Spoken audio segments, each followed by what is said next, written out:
Hey, I didn't see you back there. With the holidays right around the corner, I was thinking about all the stuff that makes someone warm inside and all those chilly months. You know, hunting demons, slaying monsters, a skull dice towers.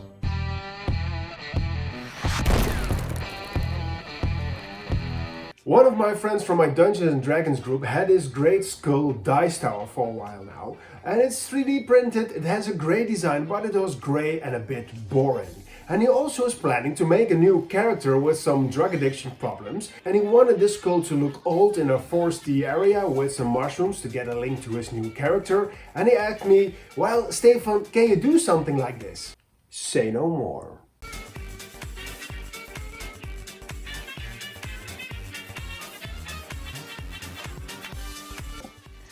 For this model I first used a black spray can and then a white spray can, but the methods of painting are a bit different. First, with a black spray can, I wanted to cover everything, so that all the parts of the skull are black. And then I used my white spray can, but more as a zenithal highlight. This means that you spray paint your model from one direction, and I did this with a skull right on top of it, and this way you get these natural shadows. You can see this on this part of the skull, that this is a bit darker than this parts. Also here with the eye sockets and the nose, and also on this part of the skull you can clearly see it's darker, and this is really easy to do with a spray can or an airbrush, but it's really going to help us with the next step. For painting our skull, I'm going to use some raw umber from Fiverr to Abteilung, but it's way too thick to use it straight from the tube. So to fix that, I'm going to thin it down with some white spirit from AK Interactive. After serving 11 years with a 10-to-life sentence, to this day, $250,000 in gold bullion involved in the original crime has not been recovered. Police officials doubt the gold can be recovered, pointing out that should the gold be found by Pappas, the insurance company had the first claim. When my wash was a bit thicker than milk, I applied it all over the model. And because we thinned down our oil paint, you can still see some of the shadows we made before.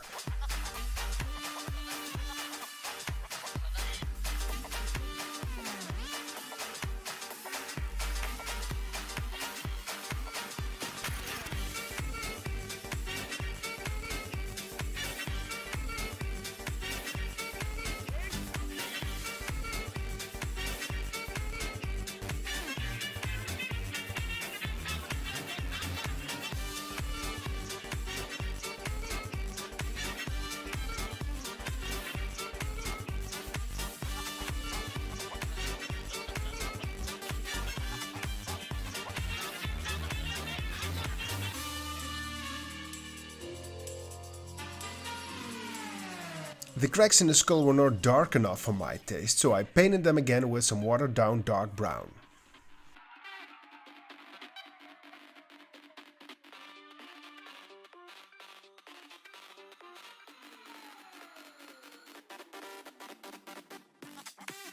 Look, I got something big on tap now. Remember my telling you about Victor Pappas? The guy who used to be my partner? You mean the gentleman who was serving his time in the federal penitentiary? Was serving time, baby. Don't call me baby. Sorry. Anyway, he got out today. Throwing a little party for him tomorrow night. So? So he's got $250,000 hidden away. I'm the boy that's gonna find out where. $250,000?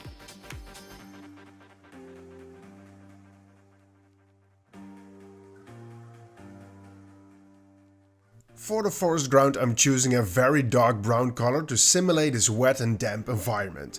But I totally forgot to add some sand first, so this whole step is for nothing. But when the paint was dry, I added a layer of PVA glue and I used an old brush to get it everywhere, and then I applied a lot of sand and tapped off all the excess.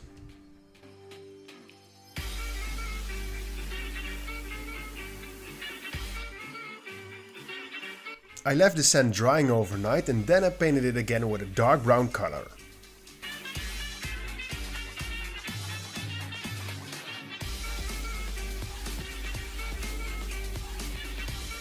My friends, I hope you liked this video so far, and if you do, please like and subscribe because I have more awesome projects I want to share with you. To make the skull more interesting, I printed some mushrooms I found online. The link to the STL files are in the video description.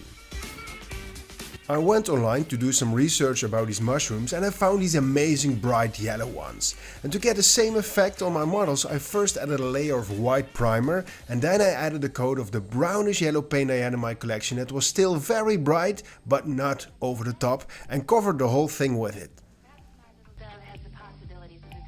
To get some shadows on my mushrooms, I added some red paint into my mix to get this nice brownish orange, and then I added some paint in the middle of the mushrooms and underneath it.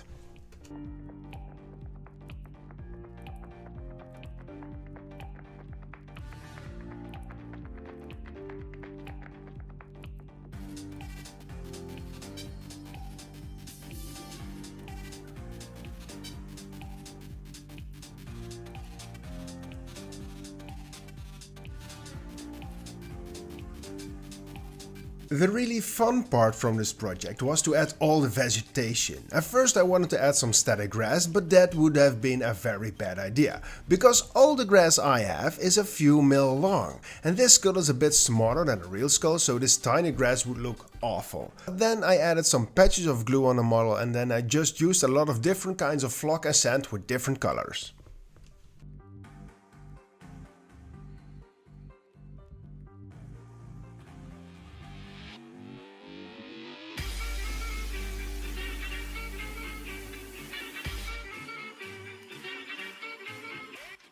This is the first time I'm going to use some dark green foliage from Woodland Scenics in my builds, and I really love this stuff. It comes in some kind of sheet, but it's easy to cut with the scissors and then you can pull it out to get the density you need. Great stuff for small models, but also for larger builds.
My friends, thank you for watching.